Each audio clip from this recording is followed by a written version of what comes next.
Top of the morning, y'all. Hope you're doing good. Now, there's a movie coming out today, and it's going to be released by Turning Point USA and put out on Epic. Y'all, this is a fastball right down the middle. It's called Letter to the American Church. Fastball right down the middle, 90 miles an hour, and what I want y'all to do is just take that pitch over the left field scoreboard. Watch this, digest this.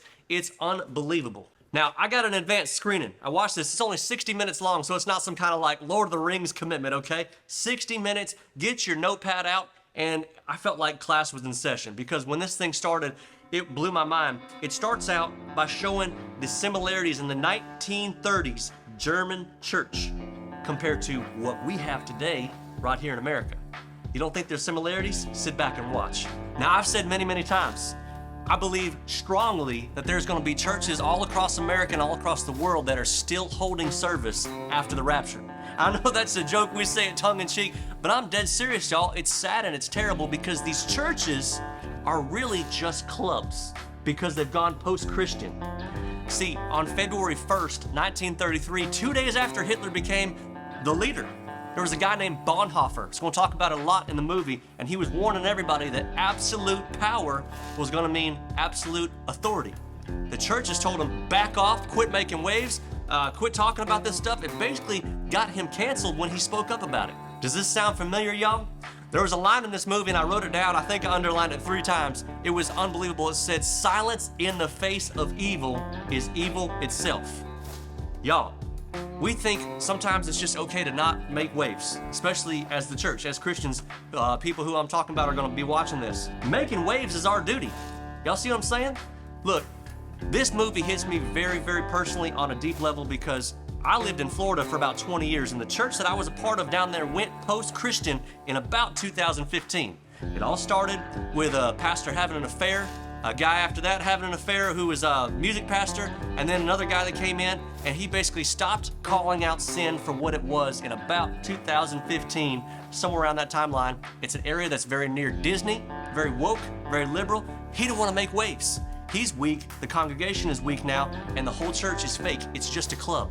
And that is sad, and you might think that's just an isolated incident. That is an incident that's happening all around the world, and we gotta call this stuff out for what it is. So when I see a movie like this, Letter to the American Church, and everything it's telling us and everything it's warning us about, it stirs me up, y'all. It really stirs me up. I swear, if I write a book that's a Christian book ever, I promise y'all, chapter 1 is gonna be called Grow a Pair.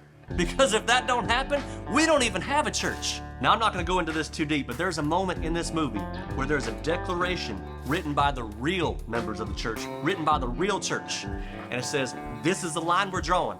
Either stand with the people who are fake and the clubs, or stand with the people who are real. And this is where it gets interesting. There's a certain percentage of people who stand on the right side, a certain percentage of people who stand on the wrong side, and then the biggest percentage are just dead quiet.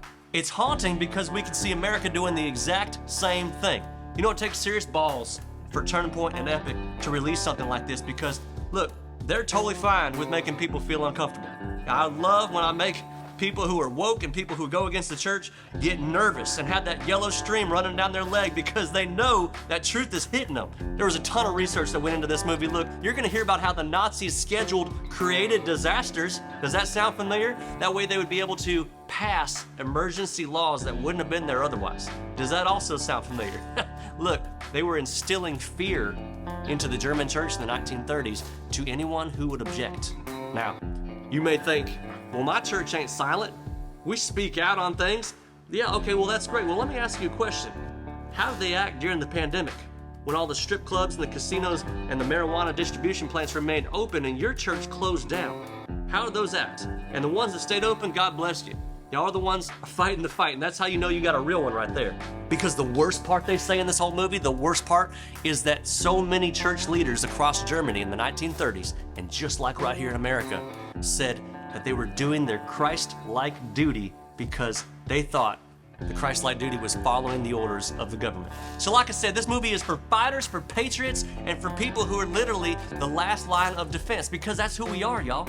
So what we need is peaceful and steady disobedience sometimes to what is wrong. We need to stand on the Word of God at all times. You know, I did not say you need to be in church and on the front pew every single week, because God knows I'm not. I miss a lot of weeks for travel baseball. but where's your heart? Where do you draw the line? This movie got me fired up. It's just too good to keep to myself. Like I said, it's only an hour long, y'all, so just get in there and watch this tomorrow when this thing comes out. I'm gonna put the link below in the description, and I think if you're an Epic Times subscriber, you get this movie for free for 24 hours. So just digest this. It's an incredible education, and if you really want to know what you're talking about as far as what's going on with 1930s Germany and where the church is today and how dadgum important it is to stand, you will get an education that you never even dreamed of after this 60-minute movie is over. God bless y'all. Check it out. Be good.